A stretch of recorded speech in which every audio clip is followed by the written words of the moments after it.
குடும்பத்தையே வந்து மாறன் வந்து அவங்களோட ஒர்க்கர்ஸும் அவங்களோட உறவினர் வச்சு அடிச்சாங்களாம். எங்களையும் 2 பேத்தையும் அடிச்சாரு அவர்.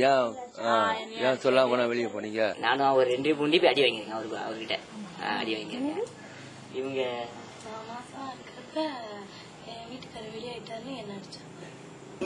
சம்பளம் ஆத்தவங்க நான் அடிச்சிருக்கிறேன். நான் அதையும் ஒத்துக்கிறேன். பட்டினியா இருந்ததுனாலதான் அடிச்சிருக்கேன். ஏன் தெரியுங்களா? நான் தப்பிச்சும் போக முடியாது. அந்த வீட்டுல வந்து அவர் கதவு சாத்திருந்தேன். எங்கிட்டுமே போக முடியல. உட்காந்து அழுந்த அப்பயும் அவர் என்னை விடல. அவனைதான் கல்யாணம் பண்ணிக்குவேன், நீ தான் எனக்கு வேணும்னு சொல்லி கற்பழிச்சு. நான் அப்பயே வேணான்னு அழுந்து கூட அவர் என்னை விடல.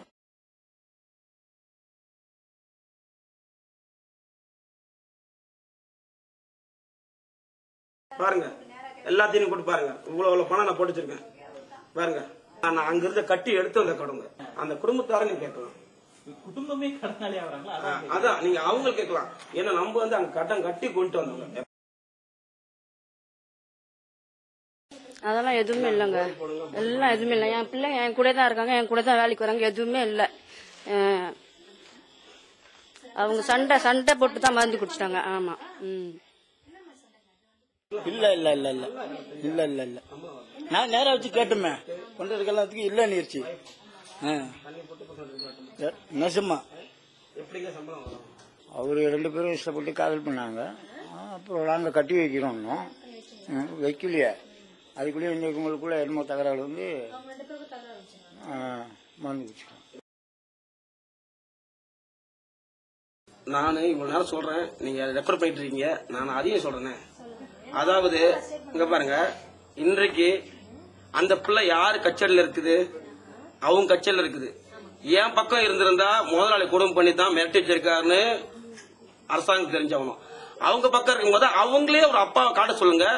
இன்னைக்கு என் தம்பி அந்த பார்த்தா கல்யாணம் பண்ண வைக்கிறேன்.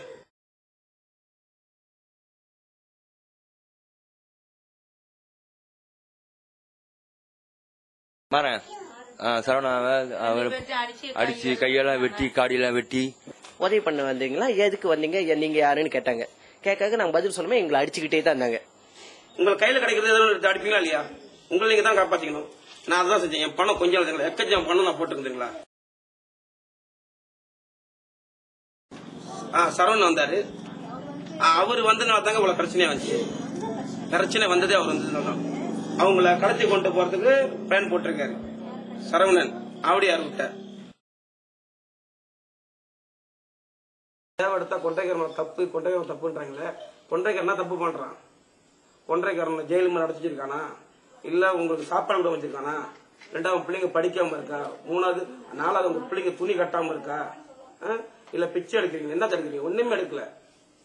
உங்க வாழ்க்கையை நீங்க தான் பார்க்கணும். நாங்க செய்யக்கூடாது. எங்களோட சம்பளம் எங்களோட கமிஷன் நாங்க எடுத்துக்கணும். இதுதான் நாங்க செய்ய முடியும்.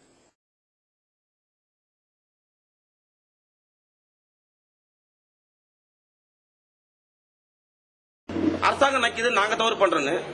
சரி, அந்த அரசாங்கம் நினைச்சு நாங்க தவறு பண்ண சொன்னா ஒரு கொன்றைக்காரங்கிட்டையும் ஏன் இந்த மாதிரி வேலை செய்யறாங்க இவங்க கடன்பட்டு? So basically they'll say that, okay, now I'm selling you to this person. That person will say, now your debt is 6,000. Don't know how the 600 became 6,000. So you better work, And because they fear, they are somewhere there and they don't trust anyone.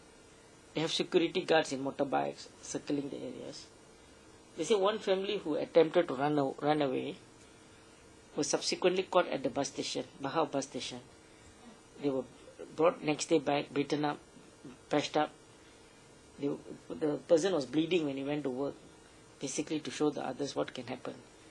Has been asked numerous times to most of these victims, why you don't go off, I think it's not so simple, because they come in bonded.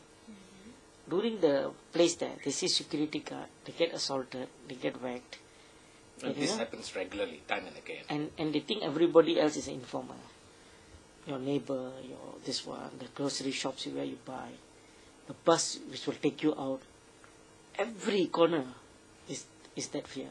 How do you move up? The authorities have a role to play, and they should be the one rightfully going in and resolving the problem. But how many of these people are in the payroll is the other problem. How these syndicates, how deeply are they involved? Or is it, that needs real political will, to curb. If not, you could have curbed all these things a long time ago.